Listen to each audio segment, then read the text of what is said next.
গোড়ালির যন্ত্রণা, ব্যান্ডেজের স্তর, ছেঁড়া মাংসপেশি কিংবা সেলাইয়ের দাগ, শরীর যেন মাঠের বদলে অস্ত্রোপচারের টেবিলেই বেশি চিহ্ন রেখে যায়। গোলের উৎসব যখন দিগন্ত ছুঁয়ে যায়, জয়ের উল্লাস যখন আকাশ ফাটিয়ে দেয়, সে তখন হাসপাতালের কক্ষে।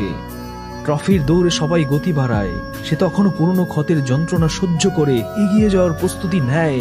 যখন বুটের প্রতিটি স্পর্শে গোলের সংখ্যা বেড়ে চলে, সে তখন রিহ্যাব সেশনে ফিরে পাওয়ার স্বপ্ন দেখে। তবু সে অনন্য, সে অসাধারণ, যেন শীতের প্রভাতে দুর্লভ চন্দ্র মল্লিকা। অল্প সময়ের জন্য ফোটে, তবু তার সৌন্দর্যে প্রকৃতির রং বদলে যায়। সে ঠিক দক্ষিণা বাতাসের মতো, কালে ভদ্রে আসে কিন্তু ফেলে যায় অনুভূতির জলছবি। চোখের পলকে রাঙিয়ে তোলে বিস্ময়, যেন মরুভূমিতে এক পশলা নরম বৃষ্টি, যেন শুষ্ক বনে আচমকা ঝরে পড়া কুন্দ ফুলের ঘ্রাণ। তাদের বলে দিও, সব গোলাপের শ্রেষ্ঠত্ব বাজারের দর কষাকষিতে নির্ধারিত হয় না। কিছু ফুল নিজ সৌন্দর্যে বাগানের রাজা হয়ে ওঠে, কিন্তু বিস্ময় পদকের গুঞ্জন ছাড়িয়ে চিরকালীন হয়ে থাকে।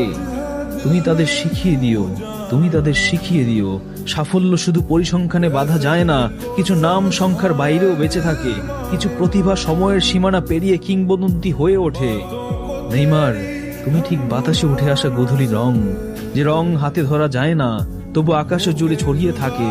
তুমি ঝরা পাতার মৌন সঙ্গীত, যা শব্দহীন হয়েও হৃদয়ের গভীরে দোলা দেয়। তুমি সেই গ্রীষ্মের প্রথম বৃষ্টি, যে শুকনো মাটির মাঝে প্রাণের সঞ্চার করে। তোমার নাম পরিসংখ্যানের খাতায় লেখা থাকুক বা না থাকুক, মানুষের হৃদয়ে তুমি চিরজীবী। কারণ প্রতিভা ধুলোয় মিশে যায় না, শিল্প কখনো ফুরিয়ে যায় না, আর সৌন্দর্য কখনো বিস্তৃত হয় না। তুমি ছিলে, তুমি আছো, তুমি থাকবে। তুমি ফুটবলের শাশ্বত কবিতা, যা সময়ের পর সময় পার করেও অনন্তকালের গল্প হয়ে থাকে।